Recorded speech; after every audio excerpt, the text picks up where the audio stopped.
जय माता दी। नमस्कार दोस्तों, आपके अपने चैनल शुभ मंगल में आपका हार्दिक स्वागत है। दोस्तों, करीब 300 वर्षों बाद एक अत्यंत दिव्य और दुर्लभ संयोग में नवरात्रि की नवमी तिथि पड़ रही है। दोस्तों, इस बार की ये नवरात्रि की नवमी तिथि बेहद ही खास और अद्भुत होने जा रही है, क्योंकि इस बार इस दिन धन लक्ष्मी योग, अमृत सिद्धि योग का निर्माण हो रहा है, जिस वजह से इस बार सभी भक्तों पर माता रानी की असीम कृपा बरसने वाली है। दोस्तों, आज की इस वीडियो में हम आपको बताएंगे कि शारदीय नवरात्रि साल 2024 में नवमी कब पड़ेगी और कन्या पूजन और हवन का समय क्या होगा और नवरात्रि व्रत का पारण कब होगा। इसके अलावा विसर्जन आपको किस दिन करना है और वह कौन सी 6 राशियां हैं जिनकी नवमी नवरात्रि से किस्मत चमकने वाली है और वह कौन से उपाय है जिनको करने से माँ दुर्गा आपके सभी दुहक दर्द और कष्ट दूर कर देंगी और कन्या पूजन में ऐसी कौन सी बातें हैं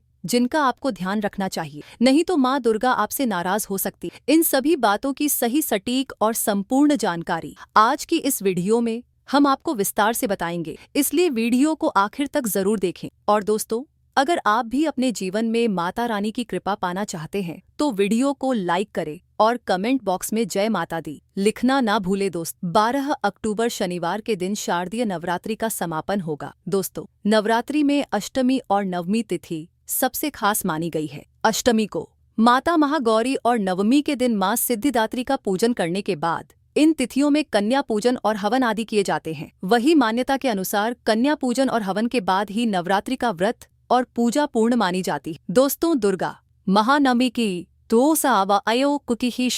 महानवमी 11 अक्टूबर दिन शुक्रवार को मनाई जाएगी। नवमी तिथि प्रारंभ होगी 11 अक्टूबर को 12:06 पर नवमी तिथि समाप्त होगी 12 अक्टूबर की सुबह 10:44 पर। दोस्तों, उदया तिथि के आधार पर शारदीय नवरात्रि दुर्गा महानवमी 11 अक्टूबर शुक्रवार को होगी। इस दिन व्रत रखकर माता सिद्धिदात्री की पूजा की जाएगी। दोस्तों, अब जान लेते हैं नवमी कन्या पूजन मुहूर्त के बारे में। दोस्तों, सुबह का मुहूर्त होगा सुबह 6:27 से सुबह 7:51 तक। दोपहर का मुहूर्त होगा दोपहर 1:30 से दोपहर 2:55 तक। शाम का मुहूर्त होगा शाम 4:19 से रात 7:19 तक। आइए अब जानते हैं कन्या पूजन विधि। दोस्तों, महाअष्टमी और महानवमी जिस दिन भी आप कन्या पूजन करना चाहते हैं, सर्वप्रथम माँ दुर्गा की आराधना करें। अब इसके बाद 9 कन्याओं और एक बालक को बटुक के रूप में घर बुलाकर उन्हें आसन पर बिठाएं और स्वच्छ जल से कन्याओं के पैर धुलाएं। अब उनका तिलक करें और फिर भोजन करवाएं। भोजन में कन्याओं को हलवा चना और पूरी का भोग लगाएं। कन्याओं को भोग लगाने के बाद उन्हें दक्षिणा दें और उनके पैर छूकर आशीर्वाद लें और स्वयं भी प्रसाद खाकर व्रत का पारण करना चाहिए। आइए अब जान लेते हैं कलश विसर्जन विधि के बारे में। दोस्तों, शास्त्रों के अनुसार कलश का जल और कलश में डाली जाने वाली चीजें जैसे सिक्का, अक्षत, सुपारी, हल्दी की गांठ, दुब, आम या अशोक के पत्ते सुख, समृद्धि और जीवन में पॉजिटिव एनर्जी लाते हैं। अष्टमी या नवमी आप जब भी कन्या पूजन करें, कन्या पूजन के बाद माँ भगवती का ध्यान और ओम श्रीं श्रीं क्लीं हं का जाप करते हुए मंदिर में स्थापित कलश को दोनों हाथों से सम्मान पूर्वक उठा और कलश से थोड़ा जल हाथ में लेकर घर के चारों कोनों या दिशाओं में अच्छी तरह से झड़क ले। दोस्तों, क्योंकि कलश के जल में सभी देवी देवताओं का आशीर्वाद होता है जो आपको सुख समृद्धि प्रदान करता है। इसके बाद बचे हुए जल कलावा, अक्षत, आम के पत्ते, धूप आदि को तुलसी के पौधे या अन्य हरे पेड़ पौधे को अर्पित कर दें। दोस्तों, कलश में डली सुपारी, सिक्का, हल्दी को धन रखने के स्थान पर रख दें। इससे आपको मां लक्ष्मी जी का आशीर्वाद और सौभाग्य की प्राप्ति होगी। शास्त्रों के अनुसार नारियल पुण्य प्रतापी कहा जाता है, इसीलिए इसके विधि विधान का खास ख्याल रखें। आइए अब जान लेते हैं नवरात्रि पारण और दुर्गा विसर्जन मुहूर्त के बारे में। दोस्तों, 2024 में शारदीय नवरात्रि व्रत का पारण 12 अक्टूबर दिन शनिवार को 10वीं तिथि के दिन किया जाएगा। शास्त्रों के अनुसार पारण 12 अक्टूबर के दिन शनिवार को सुबह 10:58 के बाद किया जाएगा। दोस्तों, नवरात्रि का व्रत प्रतिपदा तिथि से नवमी तिथि तक करना सर्वश्रेष्ठ माना गया है। दुर्गा विसर्जन मुहूर्त 12 अक्टूबर को दोपहर 1:17 से दोपहर 3:35 तक का रहेगा। तो दोस्तों, आइए अब जानते हैं वह कौन सी राशियां हैं जिनकी किस्मत इस नवमी नवरात्रि से चमकने वाली है। तो इस नवरात्रि पर लाभान्वित होने वाली पहली खुशकिस्मत राशि मेष राशि। मेष वालों के लिए अचानक से धन लाभ के योग इस शुभ अवसर पर बन रहे हैं। किसी खास व्यक्ति से मुलाकात होने पर आपको लाभ होगा। पुरानी चली आ रही समस्याओं से इस समय छुटकारा मिलेगा। नौकरी पेशा जातकों को नौकरी में अच्छे परिणाम की प्राप्ति होगी, जिससे आपका रुतबा बढ़ेगा। पहले सोचे हुए कार्य बन सकेंगे। अटके हुए कार्य पूर्णता की ओर चल पड़ेंगे। कार्य क्षेत्र और व्यापार में भाग्य का साथ मिलेगा। नई जिम्मेदारियां मिल सकती हैं। जबरदस्त धन प्राप्ति के योग हैं। लखपति करोड़पति बनना आपका भाग्य में लिखा है, लेकिन आमदनी बढ़ेगी तो खर्चे में भी अधिकता हो सकती है, तो खर्चे पर नियंत्रण रखें। महत्वपूर्ण मामलों में किसी निर्णय तक पहुंचने से पहले किसी अनुभवी से सलाह मशवरा ले लें। व्यापार में अभूतपूर्व लाभ मिलने के संकेत है। इसमें मित्रों और रिश्तेदारों का सहयोग मिलेगा। मेष राशि के स्वामी मंगल हैं, इसलिए इस राशि के लोगों को कन्या पूजन करते समय लाल रंग के वस्त्र धारण करने चाहिए। कन्या पूजन में कन्याओं के पैरों में लाल आलता लगाकर उन्हें माथे पर रोली का टीका लगाएं और उपहार में उन्हें पढ़ाई से संबंधित चीजें भेंट करें। अगर आप कन्याओं को लाल रंग की चीजें देंगे तो आपके लिए अत्यंत लाभप्रद हो सकता है। इस पर्व पर लाल रंग के फूल मां दुर्गा पर चढ़ाएं। इनमें गुड़हल, गुलाब, लाल कमल अथवा किसी भी तरह के लाल फूलों से पूजा करके मां भगवती को प्रसन्न कर राशि स्वामी मंगल को प्रसन्न किया जा सकता है। साथ ही दुर्गा सप्तशती का पाठ अवश्य करें।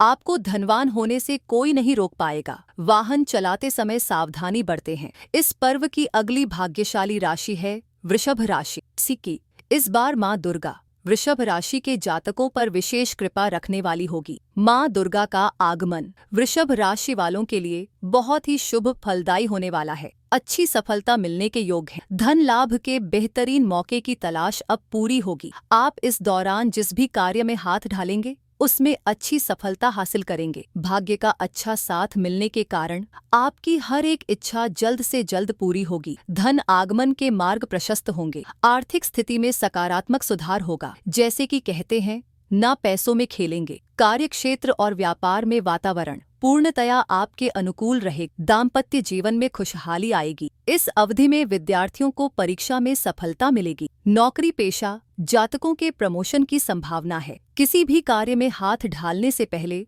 मां दुर्गा का ध्यान करें, लाभ अवश्य होगा। वृषभ राशि के स्वामी शुक्र है और उनका जुड़ाव सौंदर्य से माना जाता। कन्या पूजन में आप गुलाबी रंग के वस्त्र पहने और कन्याओं को सफेद चीजें उपहार में दे। कन्याओं को श्रृंगार की सामग्री देना अत्यंत शुभ फलदायी होगा। इस दिन मीठे में खीर अवश्य बनाएं और कन्याओं को उसका भोज कराएं। मां दुर्गा की कमल, गुड़हल, सदाबहार, बेला, हरसिंगार ऐसे फूलों से आराधना करें। इससे शुक्र की शुभता में वृद्धि होगी। आपको भौतिक सुखों की प्राप्ति होगी। भवन, वाहन, जायदाद इन सब में लाभ होगा। अगली खुशनसीब राशि है तुला राशि। तुला वालों का इस नवरात्रि में नसीब खुलने वाला है। इस नवरात्रि आपके मान सम्मान में अच्छी वृद्धि होगी। इन 9 दिनों के भीतर कोई शुभ समाचार मिल सकता है जिससे आपकी खुशी का ठिकाना नहीं रहेगा। व्यापार करने वाले जातकों को कोई नया अवसर या फिर नई ढील हासिल हो सकती है, जिससे आपको बहुत ही अच्छा मुनाफा मिल सकता है। अतिरिक्ता की अच्छी संभावना है। व्यापार में अचानक वृद्धि संभव है। कार्य क्षेत्र में नई जिम्मेदारियां या कार्य विस्तार हो सकता है। धन आगमन ऐसे होगा जैसे कहते हैं, न आपकी झोली कम पड़ जाएगी, सब आपके आकलन के बाहर होगा। मानो धन की वर्षा होगी। लेकिन काम में, व्यापार में सोच विचार करके कार्य करें। भावुकता में आकर निर्णय न ले। परिवार का सहयोग मिलेगा। जीवन साथी का अच्छा साथ मिलेगा। एक नए रिश्ते में बंधने का मौका मिलेगा। तुला राशि का स्वामी शुक्र को माना जाता है, इसलिए कन्या पूजन में कन्याओं को सफेद चीजें जैसे खीर या कलाकंद खिलाएं और उन्हें सफेद चीजों का दान करें। कमल, गेंदा, गुड़हल, जूही, हरसिंगार, सदाबहार, केवड़ा, बेला, चमेली ऐसे पुष्पों से मां भगवती की आराधना करके उनकी अनुकूलता और शुक्र की कृपा प्राप्त की जा सकती है। मौसम के बदलाव का सेहत पर असर पड़ सकता है, तो थोड़ी सावधानी बरतें। अब अगली खुशनसीब राशि है कुंभ राशि। कुंभ वालों के लिए पिछला कुछ समय भले ही परेशानियों से भरा क्यों न रहा हो, लेकिन शारदीय नवरात्रि से समय आपके अनुकूल होने लगेगा। आपकी नौकरी में आने वाली मुसीबतें दूर होगी और आपके विरोधी आपके पक्ष में आ जाएंगे। व्यापार में आया आर्थिक संकट दूर होगा, क्योंकि धन की ऐसी वर्षा होगी आपने कभी सपने में भी नहीं सोचा होगा। लखपति तो क्या करोड़पति तक बनने जैसी स्थितियां पैदा होगी। लेकिन निवेश सोच विचार करके ही करें, निर्णय लेने में जल्दबाजी न करें, अपरिचितों से ना उलझे, ना ही ऐसे किसी व्यक्ति पर भरोसा करें। आपके मित्र भी परेशानियां बढ़ा सकते हैं। शनि की 7.5 चल रही है, लेकिन शनि महाराज अब शतभिषा नक्षत्र में पहुंचे हैं। वे प्रभावशाली और ताकतवर बन गए हैं। आपकी राशि के स्वामी शनि है। जीवन में जो भी दिक्कतें आ रही थी वह सब दूर होगी। शनि महाराज आपको शारीरिक और मानसिक दृष्टि से ताकतवर बनाएंगे, तो सारे शुभ संयोग आपके जीवन में बदलाव लेकर आएंगे। तो गेंदा, सभी प्रकार के कमल, गुड़हल, बेला, चमेली, रात रानी आदि से माँ भगवती की आराधना करके उनकी कृपा और शनि दोषों से मुक्त होने की मनोकामना भी पूरी की जा सकती। कुंभ राशि के लोग अगर किसी एक कन्या को यथाशक्ति सोने की कोई छोटी मोटी वस्तु दान में देती हैं, तो यह आपके लिए अत्यंत शुभ कारक होगा। या फिर आप कन्याओं को वस्त्र और पढ़ने की सामग्री उपहार में दें और कन्या पूजन के समय नीले वस्त्र पहने, तो इन 4 राशि वालों के सितारे अब बुलंदियों पर हैं। इन्हें धनवान बनने से कोई रोक नहीं सकता। लेकिन इसका मतलब यह नहीं है कि बाकी 8 राशि वालों के लिए यह समय ठीक नहीं है। यह 4 राशि वाले सबसे ज्यादा लाभ पाएंगे। उसके बाद मकर और धनु वालों के लिए भी यह समय शुभ रहने वाला है। और मिथुन, कर्क, कन्या, वृश्चिक, मीन और सिंह राशि वालों के लिए यह समय मध्यम फलकारी होगा। तो बाकी राशि वाले निराश ना हो जाए। सच्चे मन से माँ की आराधना करें, आपके दिन भी बदलेंगे। आइए दोस्तों, अब जान लेते हैं नवमी तिथि की माँ सिद्धिदात्री की व्रत कथा, जिसको सुनने मात्र से आपकी सभी मनोकामनाएं पूर्ण हो जाएगी। एक पौराणिक कथा के अनुसार भगवान शिव ने माँ सिद्धिदात्री की कठोर तपस्या कर 8 सिद्धियों को प्राप्त किया था। साथ ही माँ सिद्धिदात्री की कृपा ने भगवान शिव का आधा शरीर देवी हो गया था और वह अर्धनारीश्वर कहलाए। माँ दुर्गा का यह अत्यंत शक्तिशाली स्वरूप है। शास्त्रों के अनुसार देवी दुर्गा का यह स्वरूप सभी देवी देवताओं के तेज से प्रकट हुआ है। कहते हैं कि दैत्य महिषासुर के अत्याचारों से परेशान होकर सभी देवता गणम भगवान शिव और प्रभु विष्णु के पास गुहार लगाने गए थे। तब वहां मौजूद सभी देवतागण से एक तेज उत्पन्न हुआ। उस तेज से एक दिव्य शक्ति का निर्माण हुआ, जिन्हें माँ सिद्धिदात्री के नाम से जाते हैं।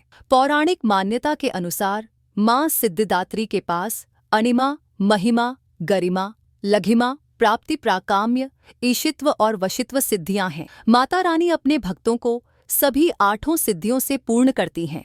माँ सिद्धिदात्री को जामुनी या बैंगनी रंग अति प्रिय है। ऐसे में भक्त को नवमी के दिन इसी रंग के वस्त्र धारण कर माँ सिद्धिदात्री की पूजा अर्चना करनी चाहिए। मान्यता है कि ऐसा करने से माता की हमेशा कृपा बनी रहती है। तो दोस्तों, इस तरह से शारदीय नवरात्रि की संपूर्ण जानकारी समाप्त होती है। तो एक बार दिल से कहे जय माता दी। आशा करते हैं आपको हमारे द्वारा दी गई जानकारी अच्छी लगी होगी। तो दोस्तों, आपको हमारी वीडियो कैसी लगी हमें कमेंट में जरूर बताइएगा। साथ ही वीडियो को लाइक करके चैनल को जरूर सब्सक्राइब कर ले। से अथ अस्तानगी।